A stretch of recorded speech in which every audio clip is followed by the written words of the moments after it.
কবির, আপনার কাছে যে বিষয়টি জানতে চাই, নিঃসন্দেহে এটা আমাদের দেশের জন্য একটা ইতিবাচক দিক যে রপ্তানি আয়টা বেড়েছে। আসলে আমাদের দেশের সামগ্রিক প্রেক্ষাপট বিবেচনায় আমরা সেটা কতটুকু ধরে রাখতে পারবো বলে আপনি মনে করেন? আপনার পর্যবেক্ষণটা কি বলে? আমরা জানি যে এলডিসি গ্র্যাজুয়েশনের কথা আমরা আরো এক বছর পরে হয়তো হবে, কিন্তু সেটা হয়তো আরো কয়েক বছর হয়তো আমরা এক্সটেনশন নিতে পারি। এলডিসি গ্র্যাজুয়েশন হয়ে গেলে কিন্তু তখন আমাদের অনেক প্রেফারেন্সিয়াল যে ট্রিটমেন্টগুলো আমরা পাই বা অ্যাক্সেসগুলো পাই বিভিন্ন দেশে, বিশেষ করে আমাদের যেটার কারণে কিন্তু আমাদের আরএমজি ইন্ডাস্ট্রিটা এত বড় হয়েছে, পৃথিবীর মধ্যে দ্বিতীয় বৃহত্তম হয়েছে, সেটা কিন্তু থাকবে না। সো সেটা আমরা লুজ করবো এই ধরনের প্রেফারেন্সিয়াল ট্রিটমেন্টগুলো, অ্যাক্সেসগুলো। তো সে ব্যাপারে আমাদের এখন থেকে কাজ করতে হবে। ইনফ্যাক্ট অলরেডি এটা কাজ শুরু হয়েছে। আরও আমাদের তাড়াতাড়ি করে আমাদের বেশ কিছু নেগোসিয়েশন করতে হবে, বেশ কিছু আমাদের ট্রেড এগ্রিমেন্ট করতে হবে। এটা এফটিএ হতে পারে, প্রেফারেন্সিয়াল ট্রেড এগ্রিমেন্ট হতে পারে, রিজনাল ট্রেড এগ্রিমেন্ট হতে পারে। এই ধরনের জিনিসগুলো আমাদের খুব তাড়াতাড়ি করতে হবে, কেননা আমরা যদি ট্রেড এগ্রিমেন্টগুলো না করতে পারি এবং আমরা যদি এনশিওর না করতে পারি যে না, আমরা যেই দেশে আমাদের জিনিসগুলো পাঠাচ্ছি, রপ্তানি করছি, সেখানে আগের মতোই আমাদের একটা ফ্রি অ্যাক্সেস থাকবে, তাহলে কিন্তু ন্যাচারালি আমরা কম্পিটিটিভনেসটা হারাবো। আমাদের প্রতিযোগিতামূলক যে প্রাইসটা সেটা আমরা দিতে পারবো না। তখন অন্যান্য দেশ, যেমন মনে করেন আমাদের যারা কম্পিটিটর আছে, ক্যাম্বোডিয়া আছে, ভিয়েতনাম আছে, শ্রীলঙ্কা আছে, ফিলিপিন্স আছে, ইত্যাদি বিভিন্ন যে দেশগুলো, ইন্ডিয়া আছে, সো তারা তখন অ্যাডভান্টেজটা পেয়ে যাবে, প্রাইস অ্যাডভান্টেজটা তারা পেয়ে যাবে। সো আমার মনে হয় এই ট্রেড এগ্রিমেন্টের ব্যাপারে আমাদের খুব সিরিয়াস হতে হবে, খুব মেটিকুলাস হতে হবে, এবং আমাদের জিনিসটা খুব চিন্তা ভাবনা করে করতে হবে। কিন্তু এগ্রিমেন্টটা কোন কোন দেশে কোন কোন জিনিস আমরা ঠিকমতো রপ্তানি করতে পারি সেইটা বুঝে, বা আমাদের কোন দেশে আমাদের জিনিসগুলোর ডিমান্ড বেশি হতে পারে সেটা বুঝে আমাদের এই এগ্রিমেন্টগুলো করা দরকার।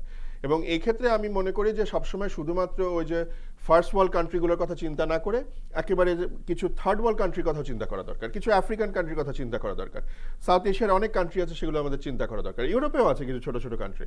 সো এইগুলো আমাদেরকে এই ধরনের ওপেন মাইন্ড নিয়ে আমাদের কাজ করতে হবে। আমরা আসলে যেমন আফ্রিকাতে একটা বিশাল পোটেনশিয়াল আছে, আমাদের বিভিন্ন প্রোডাক্ট, আমাদের অনেক ছোটোখাটো প্রোডাক্ট আছে, আমাদের সার্ভিসেস আছে, আমরা অনেক পরিষেবা রপ্তানি করি। আপনি জানেন যে যেহেতু আমি আইটির সাথে জড়িত, আমাদের আইটির অনেক আইটি এনেবল সার্ভিস, যেটা আইটিএস, এটার একটা বিশাল মার্কেট আছে সারা পৃথিবীতে। আমরা এখন কিন্তু ফোকাস করি ইউএসএ, ইউকে, ইউরোপ এবং জাপান, সাধারণত এই মার্কেটটায় আমরা ফোকাস করি। অথচ আফ্রিকাতে কিন্তু অনেক অনেক অনেক বড় মার্কেট, যেটা কিন্তু ইন্ডিয়ার দখলে এখন রয়েছে, আমরা কিন্তু সেখানে আমরা ফোকাস করছি না। সো এই জিনিসগুলো আমাদের একটু মাথায় রাখতে হবে। 2 নম্বর হচ্ছে যে আমাদের যে চ্যালেঞ্জটা আসছে, এই চ্যালেঞ্জটা আমরা মোকাবেলা করার জন্য আমাদেরকে সবসময় আমাদের ক্যাপাসিটি বিল্ডিংটা করা দরকার। আমাদের ক্যাপাসিটি বিল্ডিংটা ঠিকমতো, আমার ধারণা এটা ঠিকমতো হয় না। 1 নম্বর হচ্ছে যে আমাদের এখানে দক্ষতার অভাব রয়েছে। আমরা আরএমজিতে আমরা ভালো করেছি, আমাদের এখানে খুব এক্সপার্টিস আছে, কিন্তু ওই একটা জিনিসেই করেছি। কিন্তু এখন যে মনে করেন এটা আস্তে আস্তে আরও অন্য জায়গায় মুভ করছে, আমরা বিশেষ করে 4th ইন্ডাস্ট্রিয়াল রেভলিউশন, যেটা আমরা 4র্থ শিল্প বিপ্লব বলি, এই 4র্থ শিল্প বিপ্লবের ফলে কিন্তু আরএমজি ইন্ডাস্ট্রিতেও কিন্তু অনেক রোবোটাইজেশন হয়ে গেছে, সেই জিনিসগুলো কিন্তু সব মেশিন করছে এখন। সো আস্তে আস্তে কিন্তু মেশিন অনেক কাজ কিন্তু রিপ্লেস করবে। তাহলে ওই মানুষগুলোর কি হবে? এখন ওই মানুষগুলোকে তাহলে আমার আইদার তার স্কিলকে বাড়াতে হবে, দক্ষতাটাকে বাড়াতে হবে, আপস্কিলিং করতে হবে, অথবা তাকে আমরা সেখান থেকে নিয়ে এসে অন্য কোনো একটা ইন্ডাস্ট্রিতে তাদেরকে নিয়ে যেতে পারি। গার্মেন্টস ইন্ডাস্ট্রিতে কিন্তু একটা ভালো জব লস হয়েছে, এটা সবাই খেয়াল করেছে কিনা আমি জানি না। এখানে অনেক জব লস হয়েছে, অনেক কোম্পানি কিন্তু তারা ছাঁটাই করেছে, বন্ধ হয়ে গেছে বলে না, তারা রোবোটাইজেশন করেছে। এবং এই যে মেয়েগুলো, বিশেষ করে মেয়েদের যে অনেক জব লস হয়েছে, তারা তাহলে কি করছে, তারা তাহলে কোথায় যাচ্ছে? আমরা তাদেরকে আমরা যদি কেয়ার গিভার বানাতে পারি, তাদেরকে যদি আমরা নার্স বানাতে পারি, এই যে রিস্কিলিং, অর্থাৎ তুমি এতদিন ধরে সেলাই করেছো, এখন তুমি নার্সিং করো বা কেয়ার গিভিং করো, তাহলে কিন্তু একটা নতুন দিগন্ত খুলে যাবে। মানে শুধু যদি আমাদের নিজেদের দেশের কথাই ধরি, আমাদের এখানে বোধহয় আমার ঠিক 8,000 পেশেন্টের জন্য একটা নার্স, মানে খুবই খারাপ একটা, মানে খুবই কম একটা, মানে অপ্রতুল একটা নার্সের সংখ্যা। তো সেখানে একটা বড় ডিমান্ড আছে।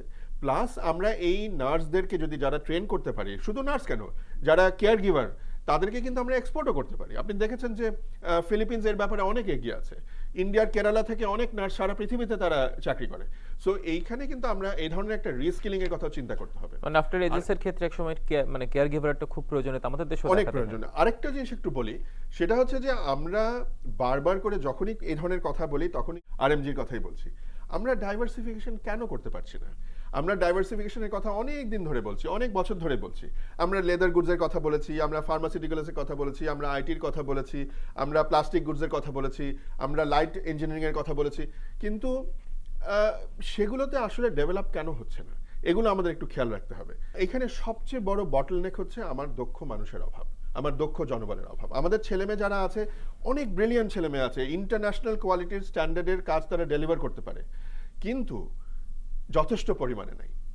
ধরেন আমার দরকার হচ্ছে প্রতি বছরে হচ্ছে প্রায় 20 থেকে 25,000 এ ধরনের দক্ষ জনবল, সেখানে আমি হয়তো 5,000ও প্রডিউস করতে পারি কিনা আমার সন্দেহ। আপনি জেনে অবাক হবেন যে এইখানে প্রচুর শিক্ষিত বেকার রয়েছে, কিন্তু আপনি জিজ্ঞেস করেন বিভিন্ন ব্যবসা প্রতিষ্ঠানে, তারা বলে যে আমরা ভালো লোক পাই না।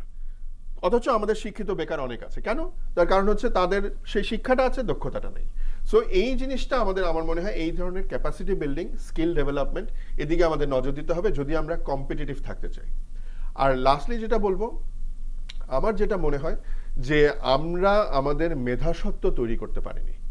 এই যে গার্মেন্টস ইন্ডাস্ট্রির কথাই ধরি, এই গার্মেন্টস ইন্ডাস্ট্রিতে আমরা কি করছি? এই এত বছর ধরে, গত 40 বছর ধরে আমরা তো আরেকজনের কাপড় সেলাই করেছি, আরেকজনের কাপড় মানে কেটেছি, সেলাই করেছি, ভাঁজ করেছি, প্যাকেট করেছি, দিয়ে দিচ্ছি। আমরা এখানে ভ্যালু এডিশন কি করলাম? আমাদের নিজস্ব ডিজাইন তো আমরা এখানে দিতে পারিনি, আমাদের নিজস্ব ব্র্যান্ড আমরা তৈরি করতে পারিনি। এবং এটা কিন্তু শুধুমাত্র আরএমজিতে না, আপনি আইটিতেও ধরেন। আইটিতে আমরা কি করি? আইটি এনেবল সার্ভিসেসে কিন্তু আপনি জানেন কি না যে আমরা পৃথিবীর মধ্যে দ্বিতীয় বৃহত্তম আউটসোর্সার। পৃথিবীতে যত কাজ হয়, ফ্রিল্যান্সার বলেন বা আউটসোর্সিং যেগুলো হয়, প্রায় পৃথিবীর সমস্ত কাজের 16% বাংলাদেশ থেকে হয়।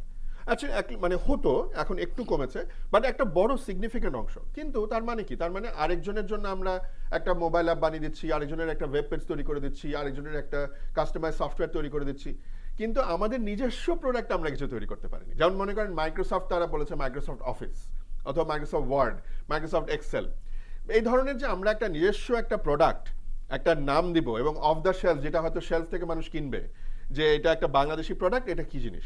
সো এই ধরনের নিজস্ব প্রোডাক্ট অথবা সার্ভিস যেটাই বলেন না কেন, নিজস্ব ব্র্যান্ড আমরা তৈরি করতে পারিনি। আমরা এটা আইটিতেও পারিনি, গার্মেন্টসও পারিনি, অন্য কোথাও সেরকম পারিনি।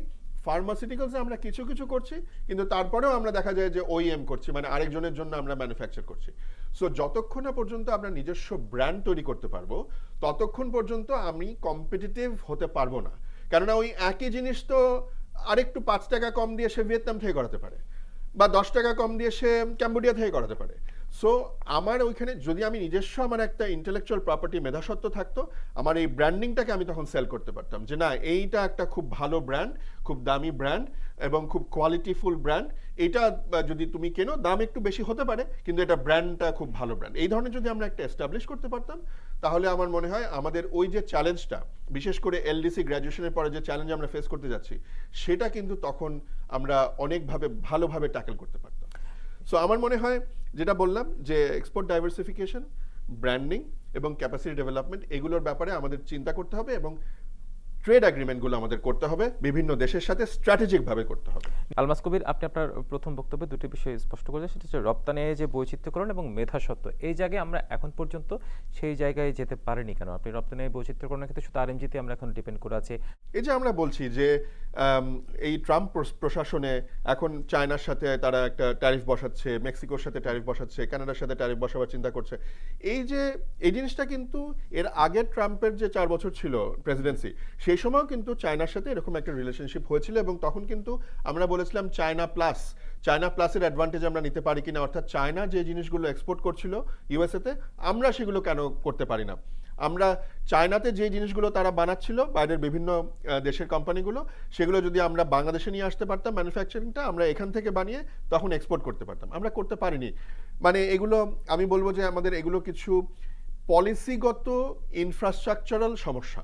মানে ইনফ্রাস্ট্রাকচার তো দুই রকম হয়, একটা সফট ইনফ্রাস্ট্রাকচার যেটা পলিসি, আরেকটা হচ্ছে হার্ড ইনফ্রাস্ট্রাকচার যেটা আপনার অ্যাকচুয়ালি মনে করেন এই ল্যান্ড বলেন, যোগাযোগ ব্যবস্থা বলেন, রাস্তাঘাট বলেন, এগুলো। সো এই দুটাতেই কিন্তু আমাদের অনেক দুর্বলতা রয়েছে।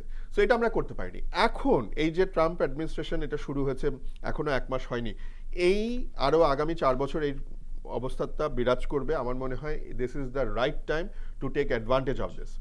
আমার শুধুমাত্র যে আমি ম্যানুফ্যাকচারিংকে রিলোকেট করব চায়না থেকে তা না, আমরা এটাও চিন্তা করতে পারি যে এমন যদি, এটা জাস্ট একটা আমি উদাহরণ হিসেবে বলছি, যে চায়না থেকে যদি আমি র মেটেরিয়াল কিনে এনে, আমি যদি ইলেকট্রনিক্স আইটেম কিনে এনে এখানে অ্যাসেম্বল করে মেড ইন বাংলাদেশ ট্যাগ লাগিয়ে যদি আমি এক্সপোর্ট করি, তাহলে কিন্তু আমেরিকা সেটা নিতে কোনো বাধা নেই। সো চায়না থেকে সেই জিনিসটা নিলে তার ট্যারিফ বসবে, একটা বড় ডিউটি দিতে হবে। বাংলাদেশ থেকে নিলে কিন্তু সেটা থাকবে না, তখন বাংলাদেশ থেকে কিন্তু একটা অ্যাডভান্টেজ থাকবে, প্রাইস অ্যাডভান্টেজ পাবে। সো এই জিনিসটা আমরা একটু চিন্তা করি, যে আমরা একটু অন্যভাবে চিন্তা করি যে আমরা চায়নার যে এই একটা সমস্যা থাকবে আগামী 4 বছর, এইটার অ্যাডভান্টেজ আমরা কি ভাবে নিতে পারি। আরেকটা যেটা হচ্ছে যে যখন যেহেতু আমি মালয়েশিয়ান চেম্বারে ছিলাম, সেই সময় এটা নিয়ে অনেক কথাবার্তা হয়েছে যে মালয়েশিয়াতে কিন্তু, এবং শুধু মালয়েশিয়া না, এটা অনেকগুলো দেশেই, মালয়েশিয়াতে কিন্তু অনেকগুলো সানসেট ইন্ডাস্ট্রি আছে। সানসেট ইন্ডাস্ট্রি মানে ধরেন যে একসময় তারা খুব ভালো করতো, সে ফার্নিচারে খুব ভালো করতো, ফার্নিচার ইন্ডাস্ট্রি, সেই জিনিসটা এখন ওইখানে বিভিন্ন কারণে একটু তারা কমে যাচ্ছে। সো সেই ইন্ডাস্ট্রিটাকে আমরা একেবারে তুলে নিয়ে এসে আমরা কিন্তু বাংলাদেশে বসিয়ে দিতে পারি। তাহলে ওই ওদেরকেই বলতে পারি যে তোমরা এটাকে নিয়ে আসো as a foreign direct investment, তোমরা এখানে বিভিন্ন ধরনের ট্যাক্স অ্যাডভান্টেজ পাবে। তারা বিভিন্ন ধরনের অ্যাজ আ ফরেন ইনভেস্টর, তারা যদি বিভিন্ন হাইটেক পার্ক বলেন বা অন্য স্পেশাল ইকোনমিক জোন বলেন, সেখানে তারা ওটা বানায়, ওই ফ্যাক্টরিটা বানায়, রিলোকেট করে, তারা কিন্তু এখানে বানিয়ে আবার মালয়েশিয়াতে এক্সপোর্ট করলেও কিন্তু তাদের এখানে লাভ থাকে। শুধু মালয়েশিয়া কেন, আশেপাশের দেশগুলোতে, আমাদের যে ইন্ডিয়ার যে 7 সিস্টারগুলোতে, সেখানেও কিন্তু তারা তখন অ্যাক্সেসটা ভালো পাবে। সো এই ধরনের কিছু স্ট্র্যাটেজিক যদি আমরা ডিসিশন নিতে পারি যে আমরা রিলোকেট করব কিছু ইন্ডাস্ট্রি।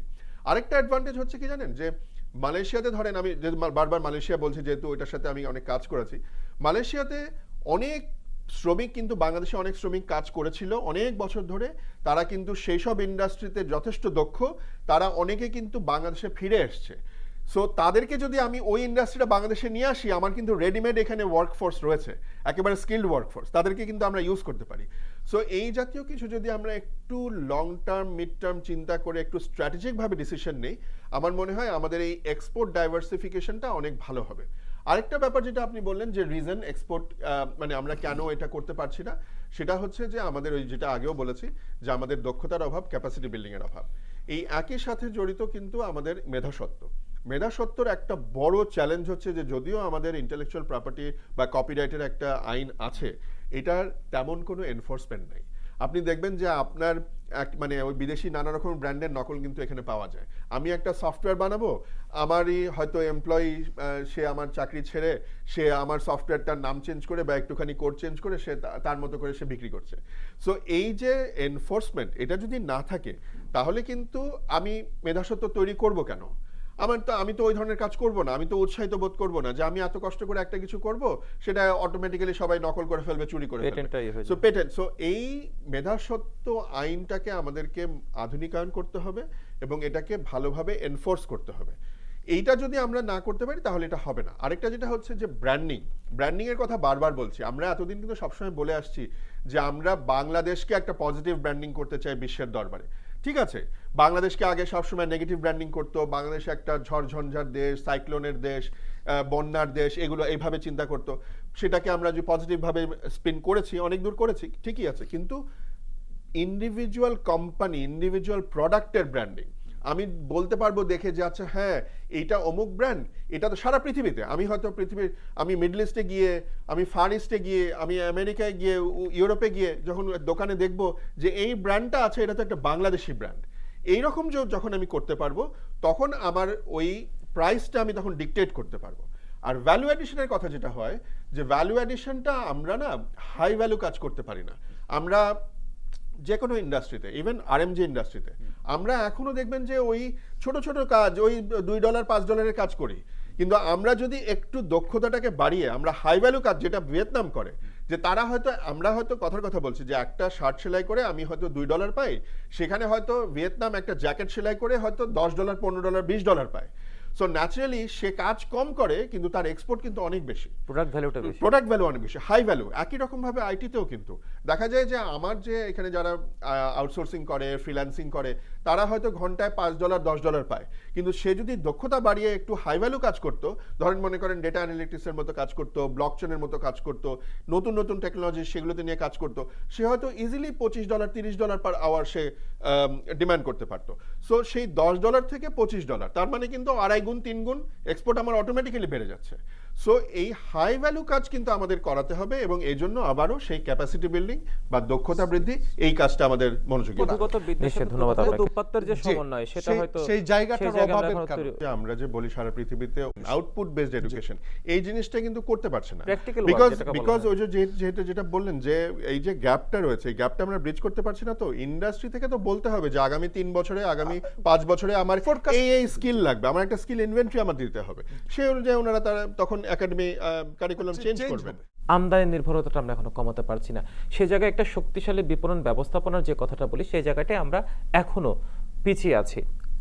এটি কেন আসলে? ওই যে যেটা বলা হচ্ছিল যে সাপ্লাই চেনের ব্যাপারটা, সাপ্লাই চেনের ব্যাপারে কিন্তু আমরা খুবই দুর্বল, এবং সাপ্লাই চেন ম্যানেজমেন্ট আসলে সত্যিকার অর্থে আমাদের সেভাবে নেই।